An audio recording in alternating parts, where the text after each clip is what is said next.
Suspect, nagbabae, opo. Inoue naglalaway kay Bam Rodriguez, ina ni Wonderboy nakikisawsaw na, okmadaliw pinaasa lang ni Arum at Cuadro Alas hinamon si Wamos Cruz.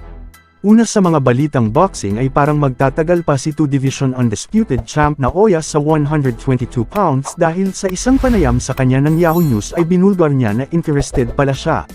Kay pound for pound at current WBC super flyweight champ Jesse Bam Rodriguez na nagpahayag ng kagustuhan na labanan siya. Ang pinagtataka ng mga boxing fans kung bakit hihintayin pa niya si Rodriguez na need pang umakyat ng dalawang division para lang labansin siya. Naalam naman natin na may Okmadaliv at Casimero na matagal nang naghahamon sa kanya kahit walang belt na at stake.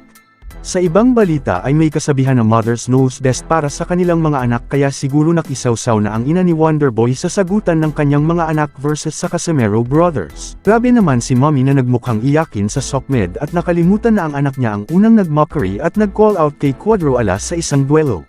Naku po, payo ng mga solid Casimero na dapat edistansya si Wonderboy baka dila lang daw ang walang latay kapag makalaban niya si Champ. Meanwhile ay mukhang nasa limbo na ngayon ang Inoue versus Okmadaliv pagkatapos nagkomento ang top-rank promotion na balak nilang dadalhin sa Amerika ang susunod na laban ni Naoya. Particular doon sa Las Vegas kontra sa undefeated Mexican boxer Alan Picasso na siyang number 1 WBC mandatory challenger either sa second quarter of 2025.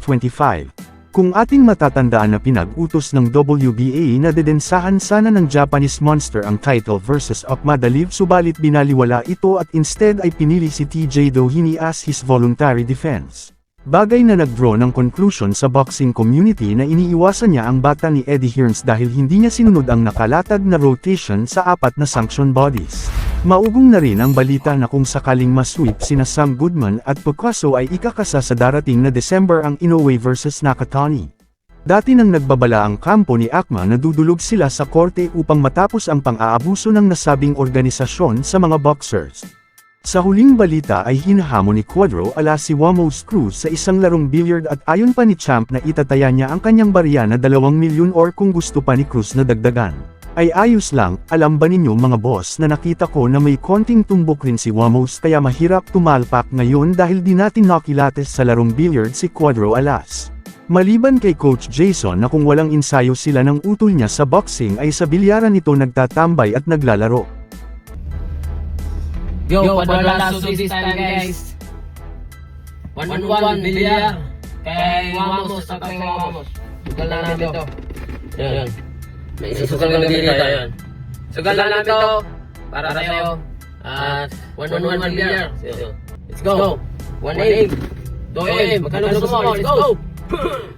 Meanwhile para sa mga edad 18 years old and above na mahilig tumaya online ay you can earn as much as 12k bonus in your first deposit. Pwede kang tumalpak ng 5 pesos at manalo habang nanonood sa inyong mga paboritong sports like boxing, NBA, PBA, PBL at G-League games. Madali lang ang pag-deposit at withdrawal via Paymaya, GCash Direct, GCash QR at online banking.